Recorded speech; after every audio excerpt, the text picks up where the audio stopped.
TV Fortaleza, a emissora da Casa do Povo.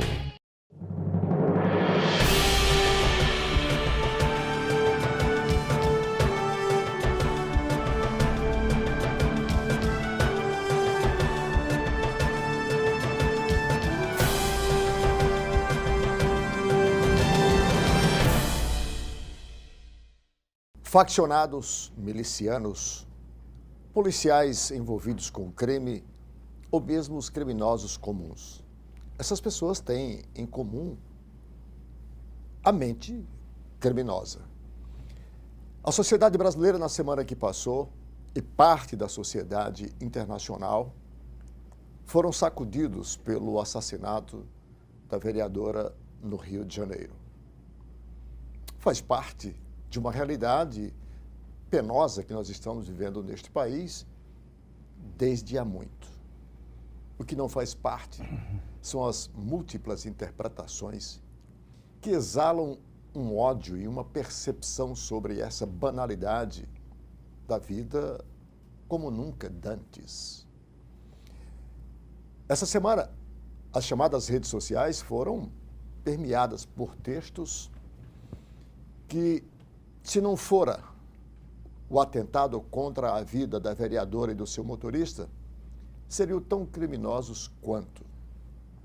Chegaram a dizer que, pelo fato dela ser de esquerda, radical e defender os direitos humanos para os criminosos, ela merecia o assassinato. Pasmem, isso mesmo. Você deve ter lido também, como eu. O que está acontecendo com a sociedade brasileira? Por que tanto ódio? Por que tanta desvalorização da vida? E também por que ser de esquerda neste país, na atual quadra, virou sinônimo de coisa ruim? E por isso deve ser eliminado. É para discutirmos os vários aspectos dessa questão da banalização da violência no Brasil que estamos iniciando mais uma edição do programa Observatório pela TV Fortaleza, canal 6 da Multiplay, e 61.4 digital.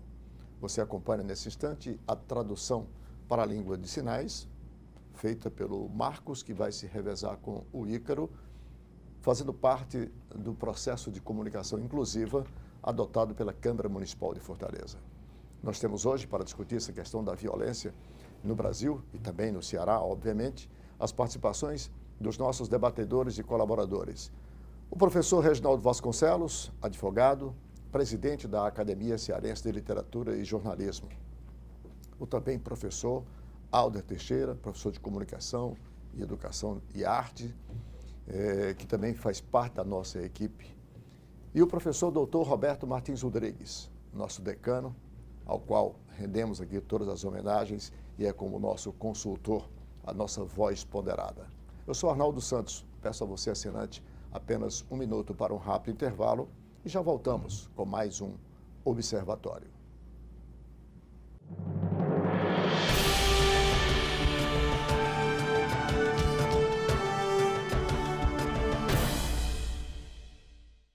A Câmara Municipal de Fortaleza não para de trabalhar pela população da nossa cidade. E para que você fique sempre por dentro do nosso dia a dia, temos vários canais de comunicação. Confira o que acontece na Câmara pelo site e pelas nossas redes sociais, como Facebook, Instagram, YouTube, TV Fortaleza e Rádio Fortaleza. Acesse, comente, assista, participe. A casa é sua também. Câmara e você, juntos construindo uma Fortaleza melhor.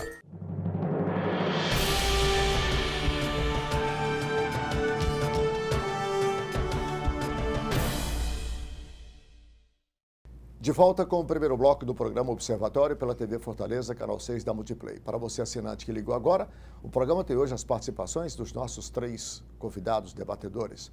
Os professores Roberto Martins Rodrigues, Alder Teixeira e Reginaldo Vasconcelos. E o tema não poderia ser outro, violência.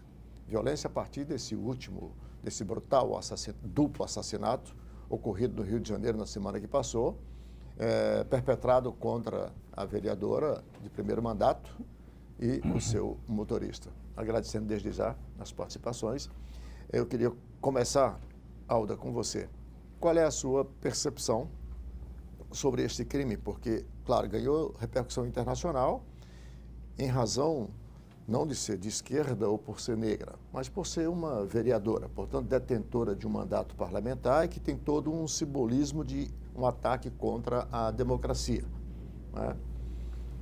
Eu queria a tua percepção sobre esse aspecto, na medida em que o Rio de Janeiro está hoje sob intervenção federal, inclusive, exatamente para tentar coibir esses índices de criminalidade que assolam o Rio de Janeiro, como de resto o Brasil, há muito tempo. E vem um assassinato como este, no momento que está 30 dias, pouco mais do que isso, sob intervenção, põe em xeque, põe em risco, inclusive, essa própria política de governo federal. Arnaldo, antes de tudo, acho que é um sentimento unânime de indignação, né? A banalização da vida, a perda de mais uma pessoa que representa, pelo poder de que estava investida, setores menos favorecidos de uma sociedade marcada por contradições brutais. Segundo, pelo que isso pode metaforizar em relação ao processo político nacional, que espelha, em certa medida, retrocessos verificados em níveis mundiais. É preciso que esse debate passe, primeiramente, pela consciência de que se trata de uma mulher negra, pobre, de origem muito humilde, e uma militante de esquerda. Eu acho que esse referencial da potência de pensamento revolucionário da vítima não pode ser excluído em qualquer primeiro passo de reflexão acerca do que, tristemente, vergonhosamente, se verificou anteontem no Rio. Se fosse militante de direita, também mereceria essa mesma reflexão. Óbvio. Afinal, se trata de representante, detentor de mandato parlamentar, envolvido com as questões nas quais acredita e que defende, né? E pondo aí, eu não diria em xeque, mas com reflexões, com reflexos, digo melhor, sobre a própria democracia. Porque claro. Há um simbolismo nesse instante, mormente quando estamos aí pouco mais de 6 meses de eleições gerais nesse país. Inequivocamente. O fato, se você me permite esclarecer, o fato de evidenciar a perspectiva de sua ação política se prende a uma reflexão que diz respeito a esse retrocesso a que eu me refiro, não só em termos nacionais, mas em termos mundiais. Reginaldo Vasconcelos, qual é a sua primeira percepção sobre esse fato? Arnaldo Santos, em 1996, eu publiquei um artigo denominado, o título do artigo fazia uma literação, dizia: Reage Rio, reforça Fortaleza, uma coisa assim. Reage Rio, reforça Fortaleza. Em que, nessa época, o Moroni Bingtorgan era o secretário de Segurança, estava entrando, havia uma charge muito bem feita pelo Glauco, um chargista do Diário do Nordeste, que era o Ramboroni, era metade Rambo, metade Moroni, onde eu dizia, nesse artigo, olha bem, o artigo é profético, eu dizia que o Rio de Janeiro precisava reagir à criminalidade, que a criminalidade lá já estava desenfreada e que isso ia contaminar o Ceará, como realmente acontece hoje em dia. Lá a coisa chegou ao extremo, chegou ao caos, mas já era uma criminalidade muito forte. O nosso confrade Evaldo Gouveia, quando ganhou o concurso para a música da Portela e colocou uma outra música para concorrer, ele foi expulso de lá, porque ele era nordestino e aquele pessoal do morro não aceitava, então a polícia não tinha força de protegê-lo, ele teve que sair, inclusive, não concorrer mais e se afastar do Rio, quer dizer, já era um problema sério. Estranhamente, porque os morros são compostos, em sua maioria, por nordestino mesmo. Exato, mas eles têm... Estranho, né? Contradições da se você me permite, em relação ao cancioneiro popular, ensejou isso uma das composições mais lindas do Evaldo Gouveia, que foi a sua justificativa por ter composto para Portela. Pedindo desculpa por ter... Isso, que é um samba belíssimo. Mas ele teve risco de vida lá, então o problema é muito sério. A mentalidade, o jeitinho brasileiro no Rio, Roberto, era uma coisa exagerada. cearense aqui na década de 70, ia no Rio de Janeiro e via a maneira das pessoas resolverem as coisas, tudo na base do jeitinho. Aquilo eu achava que aquilo não era normal aqui. Eu tinha um amigo que foi na oficina, tinham roubado a bateria do carro dele, chamou o dono da oficina, não sou do mundo aqui, amigo, cara, não sei o que. Ele foi na delegacia, o delegado, o cara lá da oficina é nosso amigo, pô. Quer dizer, enfim, não resolveu-se nada, estava tudo em casa. Então aquilo espantava. E isso vai não crescendo, que você chega num governador desse, que é um trombadinho, um bandido, né? Quer dizer, se refere ao Sérgio Cabral, que está preso. Sérgio Cabral, preso, depois de uma sequência, um rosário de crimes, quer dizer. Eu acho que o Brasil precisa reagir, Fortaleza precisa se precaver, o Ceará precisa se precaver, porque já está explodindo o banco e tudo, e não sei se a gente vai conseguir, porque a coisa já está muito avançada. Professor Roberto, você estudou no Rio de Janeiro e morou no Rio de Janeiro por um longo período. Obviamente que, assim como nós outros, que eventualmente passamos por lá, você tem muito mais esse sentimento daquela sociedade. E, por favor, eu não estou aqui em nenhum momento querendo fazer qualquer ilação com relação ao povo do Rio de Janeiro, aos fatos em si. Né? Com a sua experiência, como professor de todos nós aqui, um dos mais renomados juristas, não por pagar juros, já faço a ressalva, que você gosta muito, né? Mas pelo respeito à cátedra jurídica que você representa, encarna, incorpora. Qual é a sua percepção, Roberto, para esse alto índice, essa forma tão aguda, né, de banalização da vida com essa violência que está hoje? E a partir desse fato que foi objeto da discussão do programa, esses 2 últimos assassinatos no Rio. Eu morei no Rio muitos anos, desde 14 anos até a minha formatura na Faculdade Nacional de Direito, e já havia um preconceito generalizado da chamado nível mais alto da sociedade carioca contra o nordestino. Os morros, eu cansei de ir a ensaios da Mangueira, para o carnaval, tal. Nesse tempo eu gostava de carnaval. Barracões, né? Nos barracões, que eles chamam. E realmente a maioria da população nas favelas era negra, era pobre e era nordestina. E eu passei por muitas dificuldades no início dos meus estudos. Por felicidade, estudei numa escola de um trilionário mineiro, que era muito simples, e transformou a escola numa verdadeira aula de solidariedade humana, democracia. Tanto que às quartas-feiras não havia aula curricular, era aula de extensão cultural. Nós tínhamos aula de cinema, de teatro, entrevistávamos e conversávamos com grandes nomes da época do teatro brasileiro, como Joraci Camargo e outros. E isso me ajudou a entender melhor o carioca. Porque o nordestino ia ao Rio passear e voltava falando 3, 2, escoras, ninguém entendia. E eu voltei depois de 16 anos em Rio de Janeiro com a minha fala nordestina do mesmo jeito, porque eu senti que não tinha nada que ver essa mudança de expressão, de acentuação vocabular. Aliás, se você me permite, não tem coisa mais ridícula do que você viu o nordestino querendo imitar o carioca, o sudestino. Aliás, tem uns aí na Globo News que já não falam mais nem... Isso é uma questão.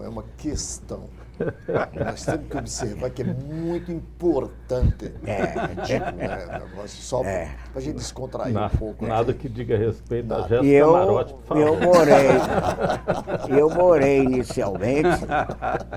morei inicialmente na casa, numa casinha pobre do Rio Comprido, cujo dono da casa tinha sido uma espécie de secretário de saúde daqui, era um alagoano, um grande médico sanitarista, doutor Virgílio Zeda, e a mulher dele professora de um grupo escolar lá no Rio de Janeiro, carioca, os filhos todos cariocas, Um foi oficial de marinha, o outro da aeronáutica, o outro do exército, todos já infelizmente falecidos. Mas eu recebi muita lição de brasilidade dessa casa, né? E eu me lembro que não havia televisão, graças a Deus, mas havia a Rádio Tupi transmitindo as novelas. E eu me lembro que uma novela que fez muito sucesso no Rio de Janeiro foi Princesinha do Morro.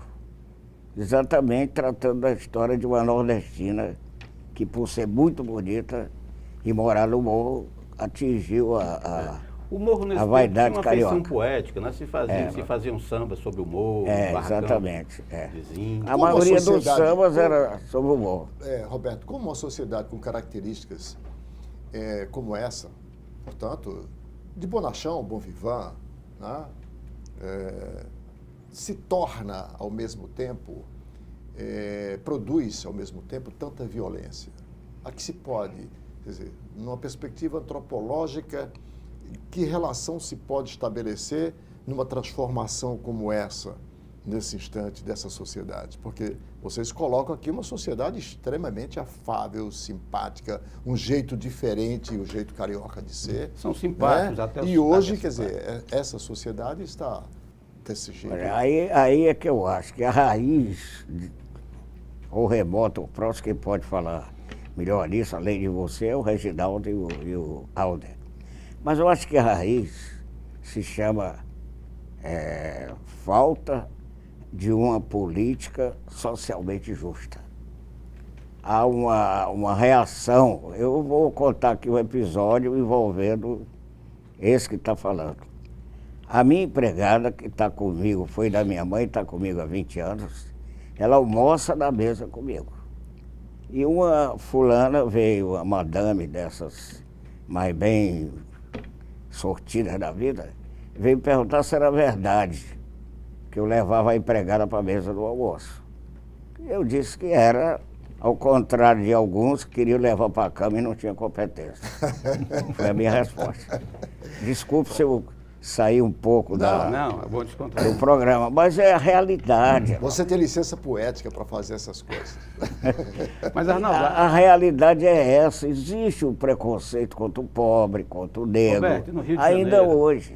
o Rio de Janeiro Não, tem o aquele Rio de problema Janeiro- dos morros, né? Dentro da Eu acho que a cidade. topografia da cidade Favoreceu tudo essa ajudou, coisa. né? Favorece A pobreza aí, está ó. todo tempo assistindo. Agora desculpa, outra, a pobreza está na cara. A pobreza está na cara. E aquilo Até é um porque, problema. Reginaldo, eu acho, para evitar interpretações distorcidas, não estamos aqui, quero crer, dando nenhum depoimento contra o caráter carioca, Não, digamos absoluto. isso. Né? Pelo contrário, é uma gente muito acolhedora, eu acho muito descontraída.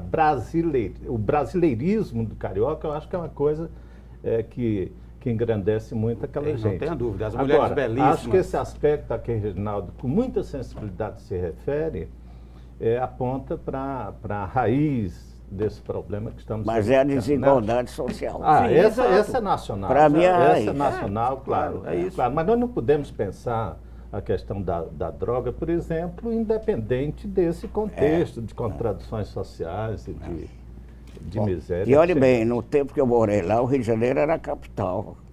Então era o centro das atenções gerais, Eu ainda políticas, considero a capital sociais. cultural do país, ainda é o Rio de Janeiro, Exatamente, né? Brasília é a capital política. A gente vai fazer o primeiro intervalo e quando voltarmos vamos sequenciar essa discussão na medida em que, até que ponto esse último acontecimento, o assassinato dessa vereadora, Mirela Franco, o nome da vereadora, Mirela pode comprometer, nesse instante, essa ação federal do governo, que está sob a intervenção na área de segurança,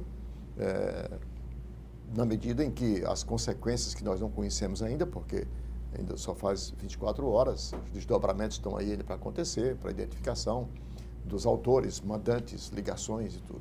Um instante só e a gente volta.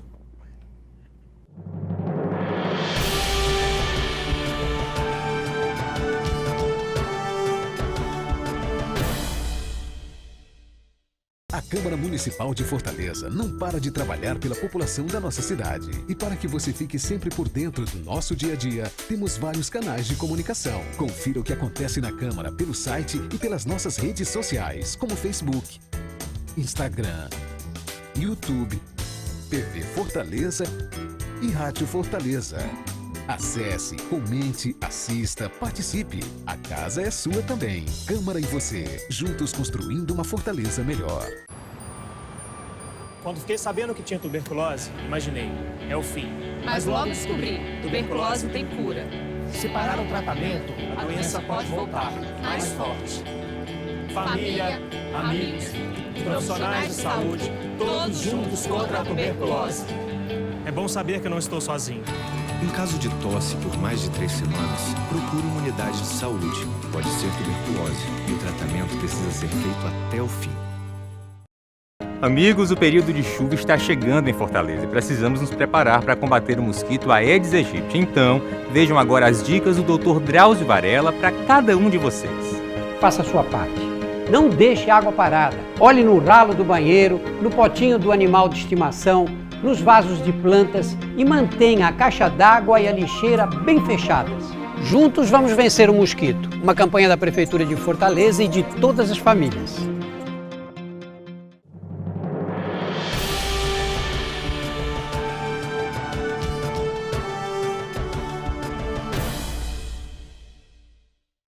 De volta com o segundo bloco do programa Observatório pela TV Fortaleza, canal 6 da Multiplay. Para você, assinante que ligou agora, o programa tem hoje as participações do Roberto Martins Rodrigues, o Alder Teixeira e o nosso Reginaldo Vasconcelos. Você assiste agora a tradução para a língua de sinais feita pelo Ícaro. Vamos sequenciar essa discussão a partir do episódio do assassinato da Mirella Franco e do seu motorista, vereadora no Rio de Janeiro. Primeiro mandato, 45 mil votos, a quinta mais votada daquele estado. Uma das mais bem votadas do Brasil, com uma história de vida, de militância em defesa das minorias. Nesse instante, o Rio encontra-se sob intervenção federal. Reginaldo, Alder e Roberto. Até que ponto, olha, a intervenção foi feita com pompas e circunstâncias, com repercussão, inclusive, também internacional, tanto quanto o crime, para tentar estancar. Geralmente essas ações de governo têm um efeito psicológico imediato, passa uma sensação. Na prática não foi o que ocorreu no Rio de Janeiro.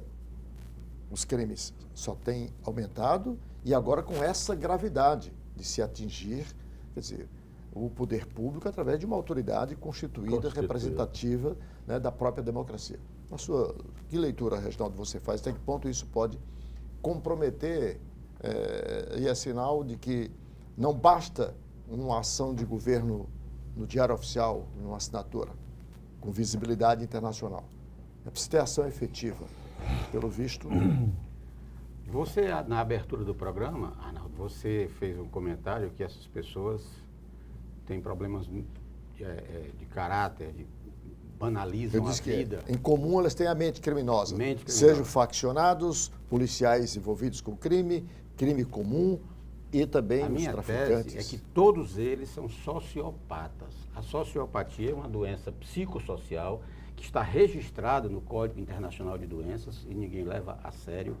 Ela não se cura com cadeia, o cara está lá dentro da cadeia, está delinquindo, está comandando o crime, você solta, ele continua delinquindo, porque aquilo o Código Penal, na minha maneira de entender, não tem instrumentos para evitar isso, porque ele é um doente, ele teria que ser segregado imediatamente e ser submetido a tratamento psiquiátrico. É totalmente diferente, o nosso Código Penal não diferencia o caso do Pimenta Neves para o caso do Marcola. Pimenta Neves, um jornalista que há 10 ou 15 anos assassinou a sua namorada, que também era jornalista. Sim, cometeu um crime terrível, tá certo? Mas não é um sociopata. É como qualquer um de nós que, movido por um sentimento de ciúme ou de revolta, às vezes se mata no trânsito, vai brigar no trânsito e dá um golpe em alguém, aí esse sujeito está certo, o Código Penal está para ele. Aí ele responde liberdade, ele paga, tem direito à progressão de regime. Mas o sujeito que é um criminoso compulsivo, profissional, ele é sociopata. Não confundir com psicopata. O psicopata é aquele camarada que parece uma pessoa normal, no entanto ele é destituído da capacidade de sentir empatia. Ele não sofre nada pelo outro.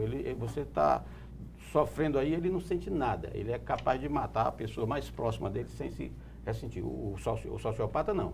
Ele acredita que o crime compensa. Ele não tem o sentido do contrato social. Ele recebe todas as benesses da sociedade, da civilização, e por trás ele pratica todas as brutalidades.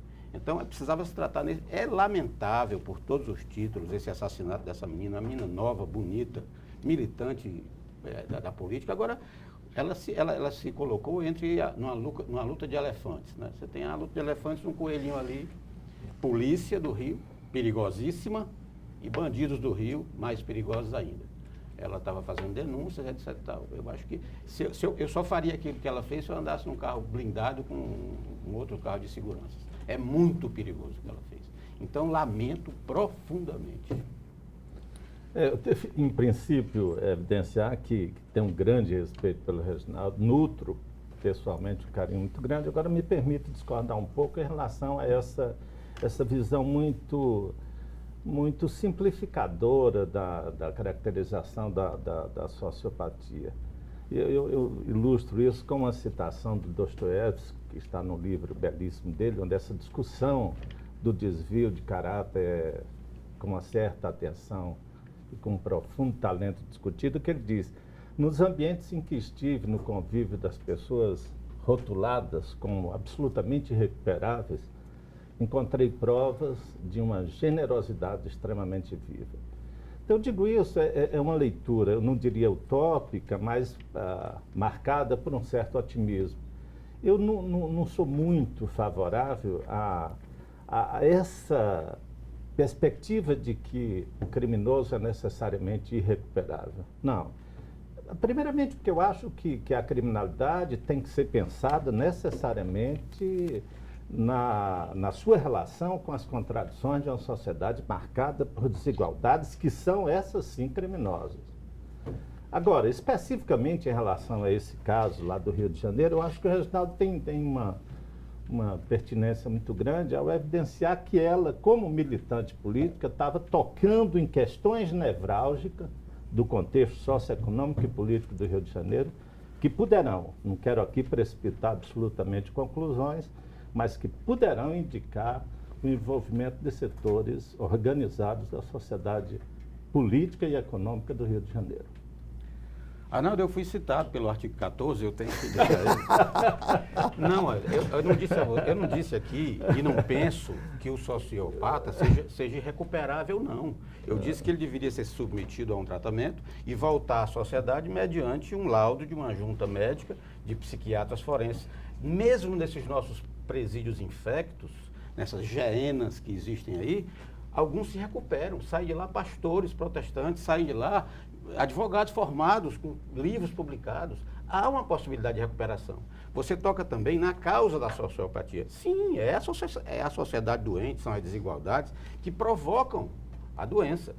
A doença psicossocial nasce daí. Não é? O sujeito se percebe injustiçado desde a infância e alguns reagem através da conduta criminosa. Entendeu? Então, você falou, mas eu acho que tem cura. A psicopatia, o psicopata não tem cura. Isso a medicina já diz. O que eu acho, para esclarecer melhor, se você me permite, é quando você diz na necessidade do isolamento.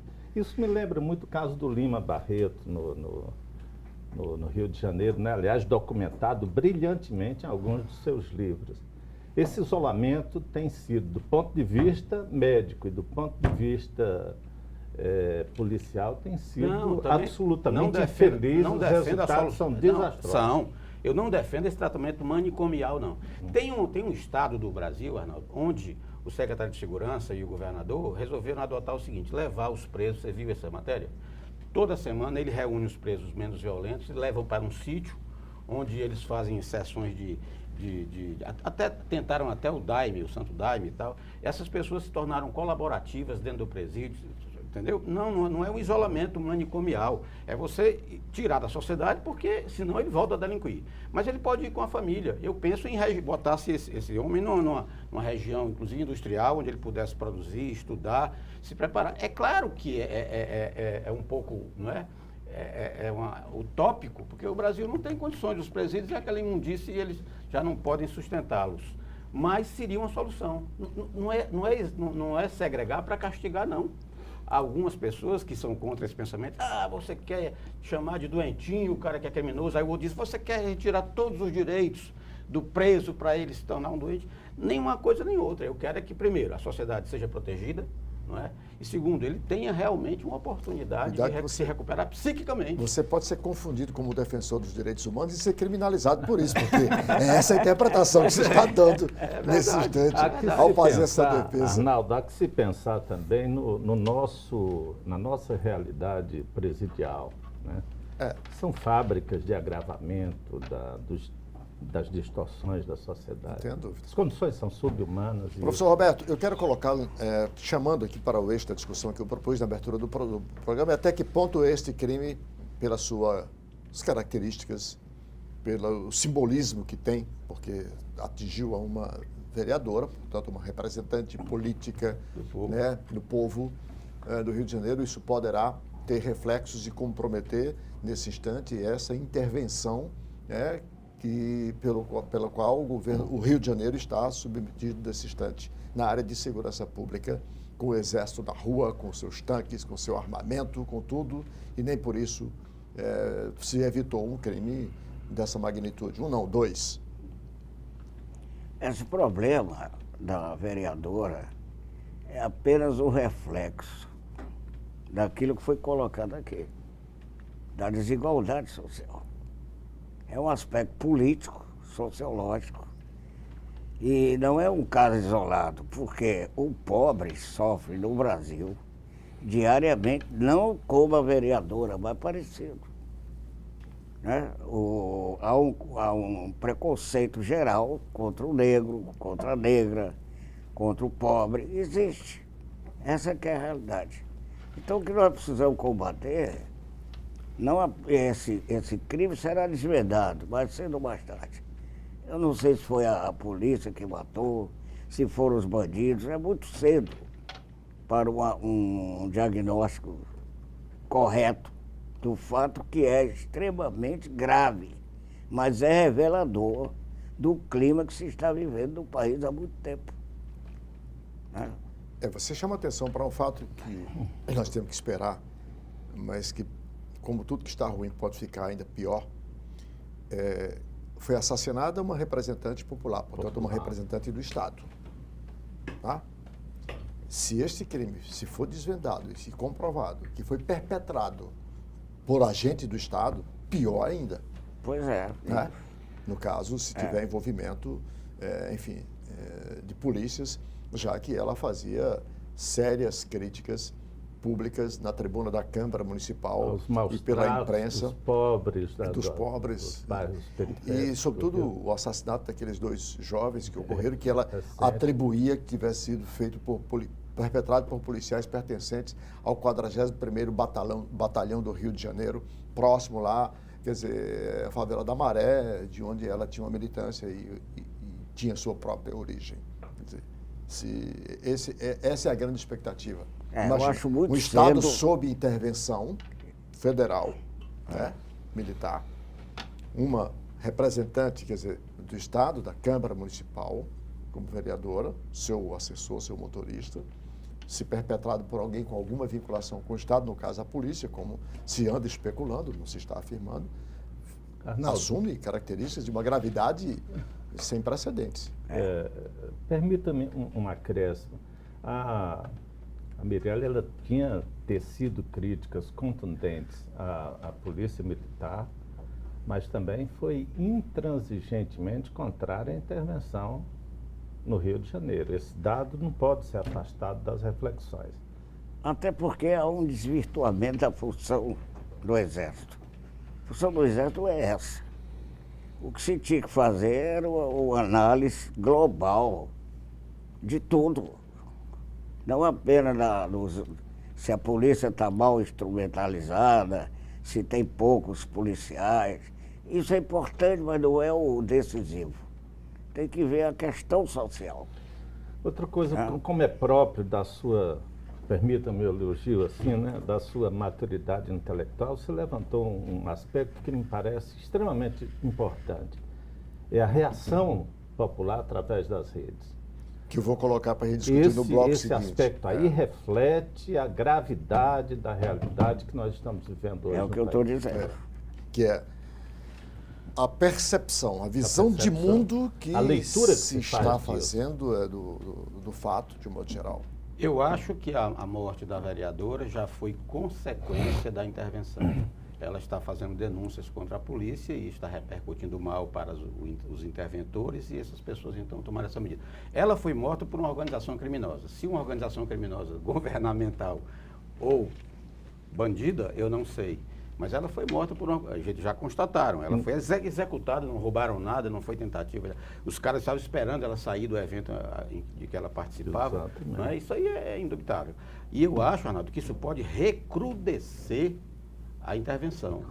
Porque a intervenção ainda está cingida por uma série de firulas dos direitos humanos, não pode fazer isso e tal. Mas já estão passando uma regra em que o sujeito vai poder matar qualquer um que esteja portando arma de guerra. Quer dizer, é a legítima defesa presumida. Não é? Já passou a lei que o militar vai ser julgado pelo que é legítima defesa. É um verdadeiro estado de necessidade. Isso vai haver isso pode recrudescer muito as regras, não é, para a execução, porque o Exército tem uma impressão, as Forças Armadas não vão querer sair desmoralizados. Então, a saída deles vai se recrudescer, ficar mais violenta. Agravar. Exatamente, os métodos que hoje estão sendo usados para poder a intervenção produzir os efeitos que se espera. Né? É isso aí. E aí você entra no estado de exceção. A violência gera violência. Né? Bom, a gente vai fazer mais um intervalo e quando voltarmos vamos sequenciar essa discussão. Lembrando que o estado do Ceará ontem recebeu do governo federal, com a presença inclusive do ministro da Segurança Nacional, Raul Jungmann, o anúncio da implantação do primeiro Centro Integrado de Inteligência da Segurança Pública. Serão 5 em todo o Brasil. O do Nordeste será sediado aqui em Fortaleza. Um instante só e a gente volta.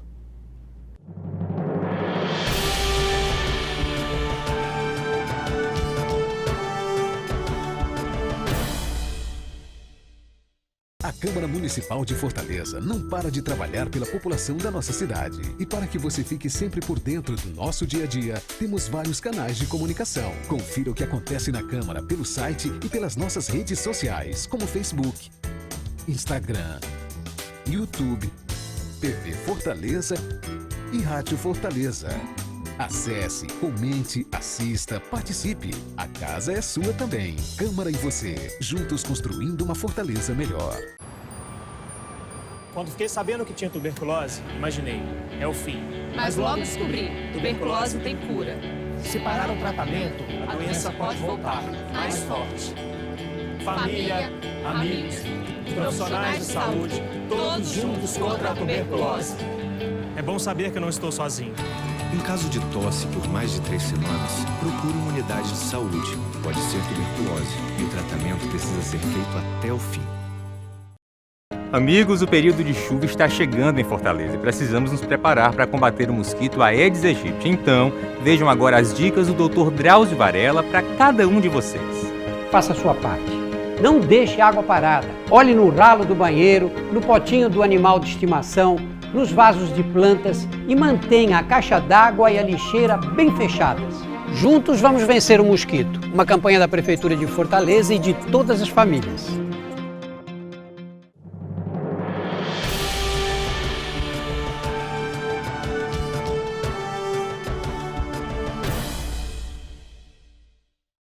De volta com o terceiro e último bloco do programa Observatório pela TV Fortaleza, canal 6 da Multiplay e 61.4 digital. Para o assinante que ligou agora, nós temos hoje as participações dos nossos debatedores, os professores Alder Teixeira, Roberto Martins Rodrigues e Reginaldo Vasconcelos. Estamos discutindo, o tema é violência hoje, claro, com foco nos últimos acontecimentos dos 2 assassinatos no Rio de Janeiro, da vereadora e do seu motorista, e a intervenção. No bloco anterior, o Reginaldo lembrou muito bem que a intervenção está em xeque nesse instante. E por estar em xeque, poderá adotar outros métodos ainda mais digamos, duros do que esses que estão sendo adotados hoje, para ver se a intervenção possa produzir algum efeito prático imediato, na medida em que não produziu nenhum, ao contrário, agravou com o assassinato da vereadora, da Mirella Franco.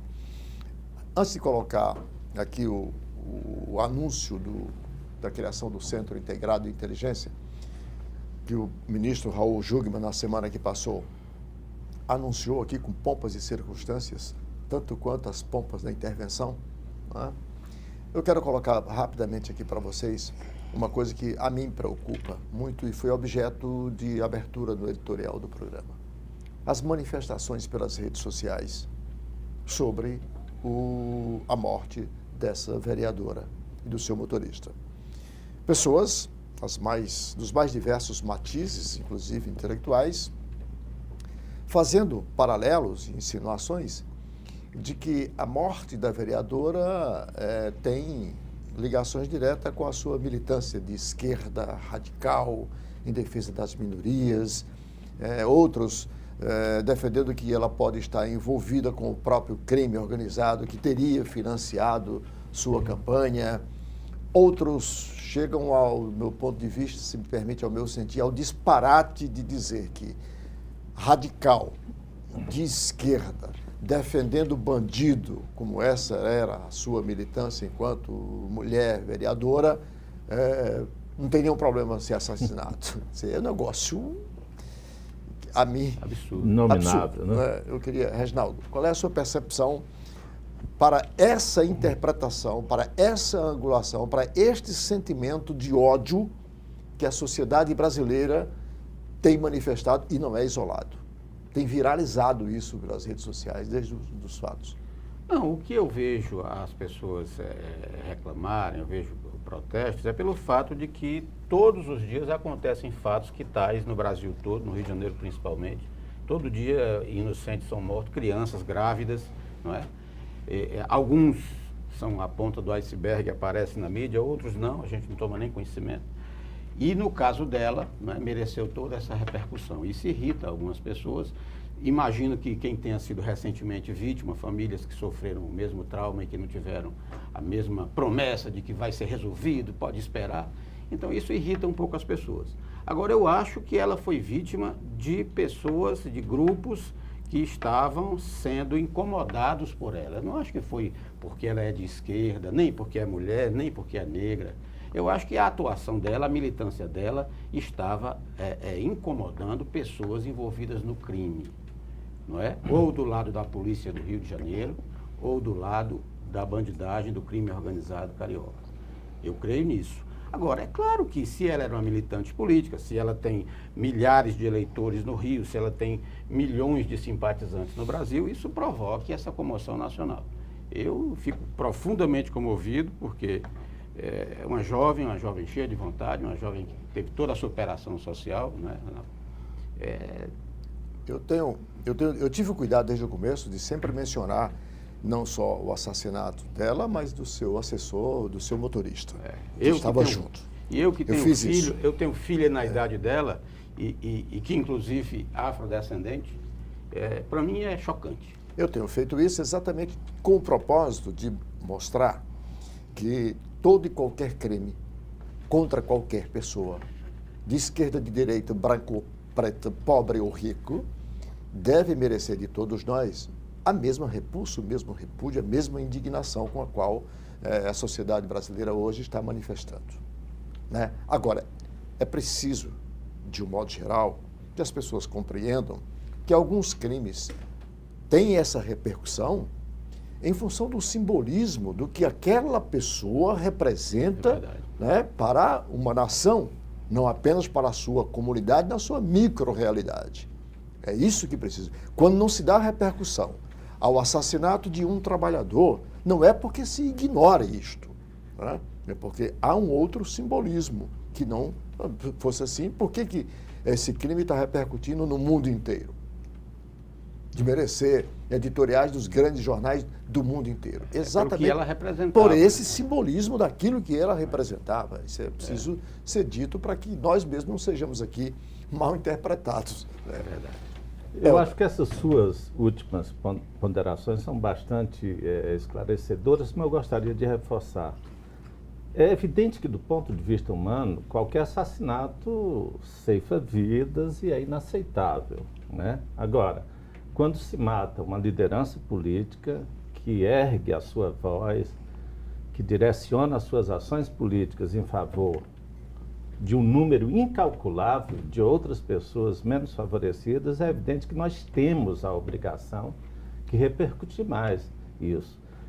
Negros nos Estados Unidos sempre foram vítimas de maus tratos, mas no dia que se mata um Luther King, não é um negro apenas que está sendo morto, mas é a simbologia de um discurso que se contrapõe a esses mecanismos de exploração que historicamente se verificam naquele país. O caso da vereadora do Rio de Janeiro, para mim, reflete exatamente isso. Não foi apenas o assassinato de uma mulher negra, pobre, mas foi o assassinato de alguém que, na sua praxis política, estava constituindo um contradiscurso em relação a essa sociedade profundamente contraditória que em que nós vivemos. Professor Roberto Martins Rodrigues, pela sua experiência toda, qual é o seu sentimento em relação a manifestação de ódio, de aceitação ao crime perpetrado contra essa vereadora pela sua atuação, pelo fato de ser? Será que ser de esquerda no Brasil agora virou sinônimo de demonização das ações? Sempre foi, né? De um modo geral, sempre foi. Desde que eu era menino, que eu ouvia dizer que comunista não prestava.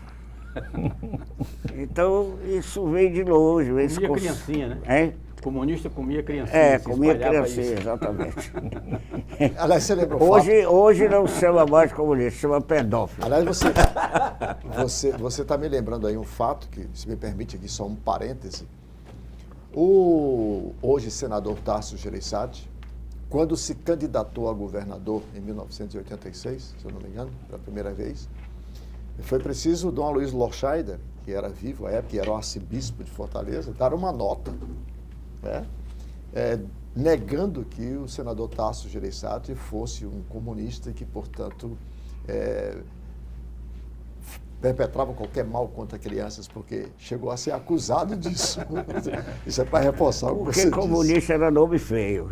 E ainda para um grupo muito grande da sociedade, né? Somente para aqueles que não explicam corretamente suas riquezas, seus desenvolvimentos econômicos. Eu concordo plenamente com o Alder quando ele diz que, obviamente, uma pessoa que tinha toda essa militância de esquerda, o assassinato dela provoca uma repercussão muito maior. Mas eu não acredito que a morte dela esteja relacionada a isso, não. Se você, no dia que prender, a gente vai ver que talvez não vai ter mulher, mas vai ter negro entre os matadores, vai ter gente que jamais votou na direita.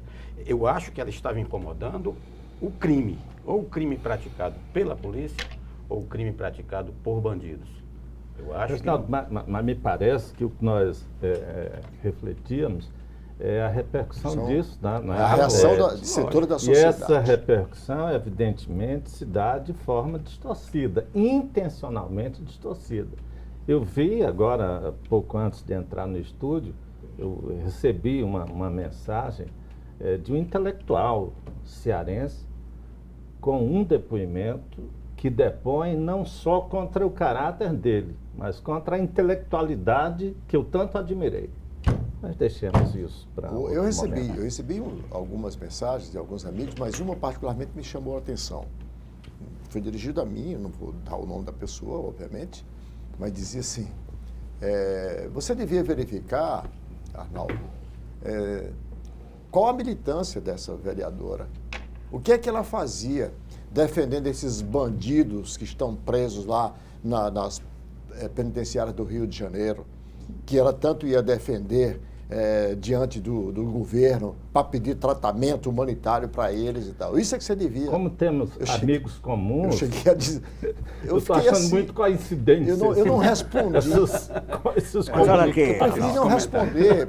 Eu queria fazer referência, eu que não sou esses religiosos todos, né? Mas Jesus Cristo, por que ele foi morto? Exatamente porque ele defendia um tratamento humanitário, caridoso, no bom sentido da palavra caridade, não é aquela esmola que o Senhor dá sem olhar para quem está pedindo, com nojo, mas... Se vê livre da moeda. Que se vê livre de moeda, que nós ricos não gostamos de moeda, né? Mas eu acho que o simbolismo é inafastável. Vai despertar, eu acho que vai contribuir, infelizmente, com esse sacrifício dessa moça, vai contribuir para uma reflexão mais correta das coisas que estão acontecendo no Brasil. Roberto, e era mulher, Roberto. Olha, eu mulher e negra. Eu funcionei no júri, por muito tempo, eu passei 5 anos, eu fui jurado, depois funcionei como advogado. Eu jamais defenderia matador de mulher. Eu acho que não mataria mulher nem em legítima defesa. Ela me matava. Mulher, rapaz, é mulher. Os presídios femininos são o maior exemplo de desumanidade. 99% daquelas mulheres que estão lá por culpa de seus amantes, de seus maridos, de seus filhos. Elas foram para o crime induzidas, obrigadas pelos homens. Você não conhece nenhum bandido que está no crime por influência de mulher nenhuma. É verdade. Então, aquelas criaturas são induzidas, são obrigadas a levar droga para dentro do presídio, são apanhadas. Então, as mulheres precisam ter um tratamento realmente especial. Há um livro, Reginaldo, da Angela Davis, que eu acho que as reflexões dela se enquadram perfeitamente bem dentro disso que está acontecendo no Brasil, em relação às mulheres, às negras e aos pobres, que eu recomendo muito. Mulheres, né, raça e classe. E depois ela editou um em que ela fala em cultura e política, porque o quadro que nós verificamos aqui no Brasil ecoa, no meu entendimento, muitas reflexões da Angela Davis. Fica essa recomendação para os que ainda não leram. Reginaldo, o Estado do Ceará, na semana que passou, recebeu o primeiro centro integrado de inteligência e segurança pública, dos 5 que o governo federal pretende montar em todo o Brasil a partir da criação do Ministério da Segurança Pública. Isso foi uma ação direta do governador do estado com os governadores do Nordeste, para que o do Nordeste viesse para Fortaleza, com a participação direta do senador Eunício Oliveira. O homem do ano do Ceará, segundo a nossa academia. Na concepção dos recursos, na definição política por parte do presidente da República, em trazer para o Ceará. Porque o Ceará, como o Rio de Janeiro, tem também seus gravíssimos problemas nessa área de segurança, de violência, né, de segurança pública nesse instante. Para você, qual o resultado prático dessa política, dessa ação, no sentido de que nós possamos iniciar um processo de reversão desse quadro de violência que hoje assola o estado do Ceará? Arnaldo, inteligência é um neologismo, é um eufemismo que envolve espionagem, envolve serviço reservado, agentes infiltrados, informantes, escutas telefônicas. Eu não sei como é hoje, por causa do celular, mas quando era o telefone fixo, existia o Dragão. Era um aparelho que, se você tinha... a polícia desconfiava, passava a ouvir seu telefone e todo mundo que ligasse para você ou para quem você ligasse passava a ser acompanhado. Isso tudo sigiloso, nada disso ia para processo, apenas ajudava a polícia a desvendar a trama, né? Agora, é preciso saber se o que falta é isso. Um dia desse, a gente conversando com o professor Rui Martinho, e ele disse, olha, todo mundo querendo comprar droga sabe onde encontra, mas a polícia não sabe. Sabe, mas a polícia não age de ofício. A polícia só age quando houver um caso específico de um crime, para ela ir lá.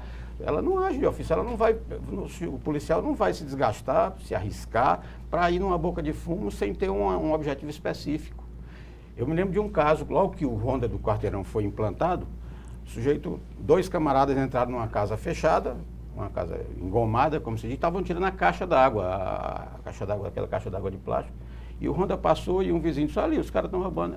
É sua a caixa, não. Aliás, eles não receberam ordem para interceder, então... Para além...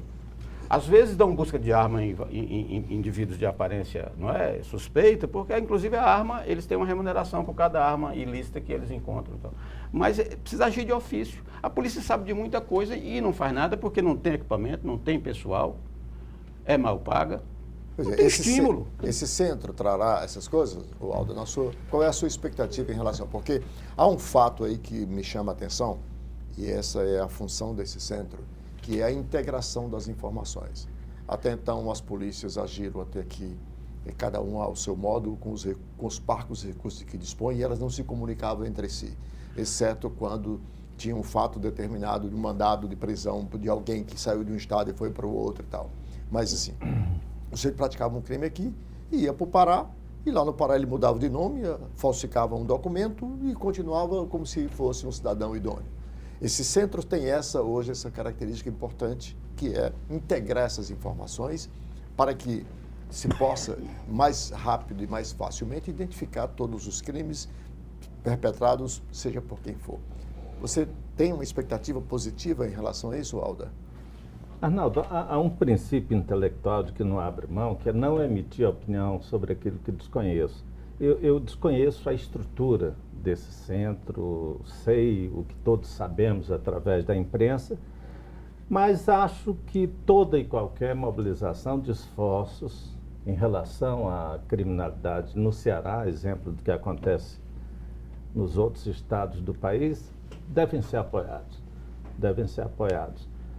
Mas a mim impressiona positivamente muito mais que o Ceará, no que diz respeito à educação, esteja andando bem. Isso me gratifica, isso me deixa muito mais esperançoso.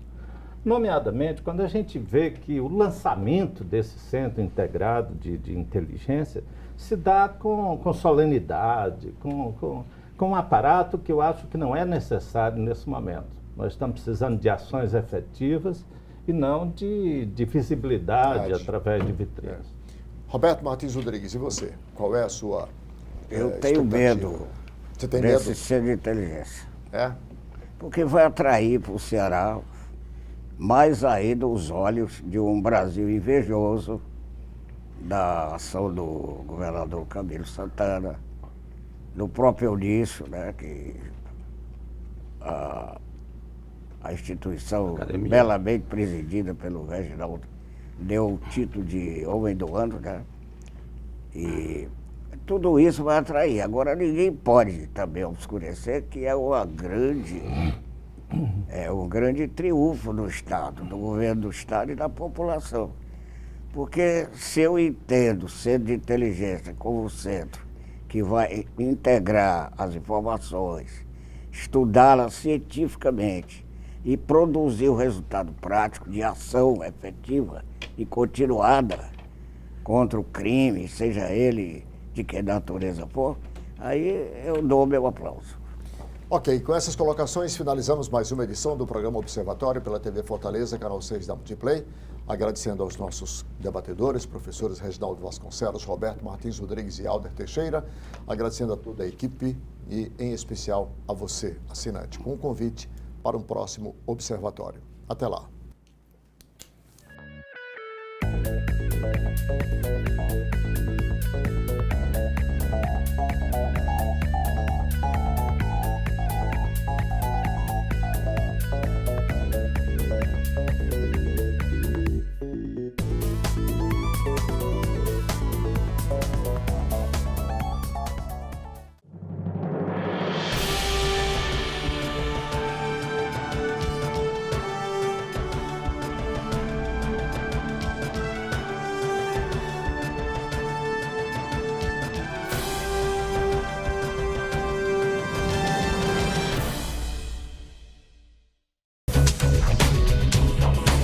TV Fortaleza, a emissora da Casa do Povo.